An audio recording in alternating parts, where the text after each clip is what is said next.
ഇറാഖിലെ ഇറാൻ അനുകൂല സായുധ സംഘങ്ങൾക്ക് നേരെ സംയുക്ത വ്യോമാക്രമണം നടത്തിയിരിക്കുകയാണ് അമേരിക്കയും സൗദി അറേബ്യയും. സൗദി അറേബ്യ പരസ്യമായി അമേരിക്കൻ സൈനിക നീക്കത്തിനൊപ്പം ചേർന്നത് അന്താരാഷ്ട്ര തലത്തിൽ വൻ ചർച്ചയായിരിക്കുകയാണ്. ഗൾഫ് മേഖല ഇതുവരെ സാക്ഷ്യം വഹിച്ചിട്ടില്ലാത്ത തരത്തിലുള്ള അതീവ സങ്കീർണവും അപകടകരവുമായ ഒരു ഘട്ടത്തിലേക്കാണ് കാര്യങ്ങളുടെ പോക്കെന്നാണ് പ്രമുഖ രാഷ്ട്രീയ നിരീക്ഷകർ നൽകുന്ന മുന്നറിയിപ്പ്. കൂടുതൽ അറിയാം, സ്വാഗതം ഇൻഡെപ്തിലേക്ക്.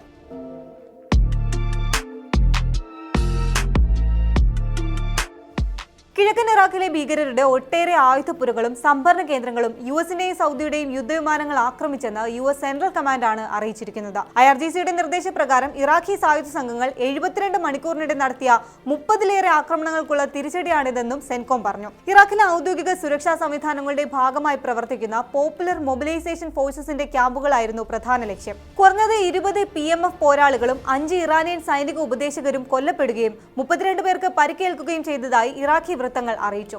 ഇവരുടെ മൃതദേഹങ്ങൾ ഇറാൻ പതാക പുതപ്പിച്ച് ബാഗ്ദാദിൽ വിലാപയാത്ര നടത്തിയിരുന്നു. IRGCയും അവരുടെ ഭീകര നിഴൽ സംഘങ്ങളും ആക്രമണം ഉടൻ അവസാനിപ്പിക്കണമെന്നും അല്ലെങ്കിൽ കടുത്ത തിരിച്ചടി നേരിടേണ്ടി വരുമെന്നും സെൻകോം മുന്നറിയിപ്പ് നൽകിയിട്ടുണ്ട്.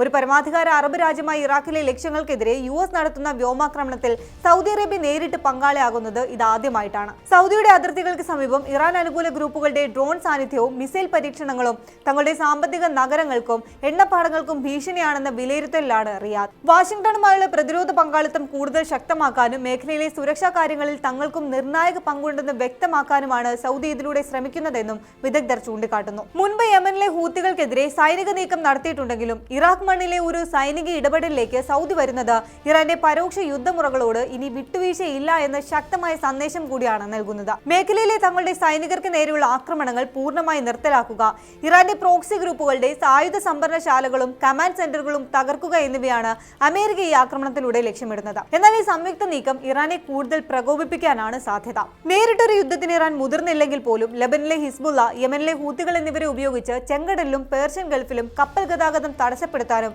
സൗദിയിലെയും UAEയിലെയും പ്രധാന കേന്ദ്രങ്ങളെ ലക്ഷ്യം വെക്കാനും ഇറാൻ നിർദ്ദേശം നൽകിയേക്കാം. തങ്ങളുടെ മണ്ണിൽ 2 വിദേശ ശക്തികൾ നടത്തുന്ന വ്യോമാക്രമണം ഇറാഖ് സർക്കാരിനെ വലിയ പ്രതിസന്ധിയിലാക്കും.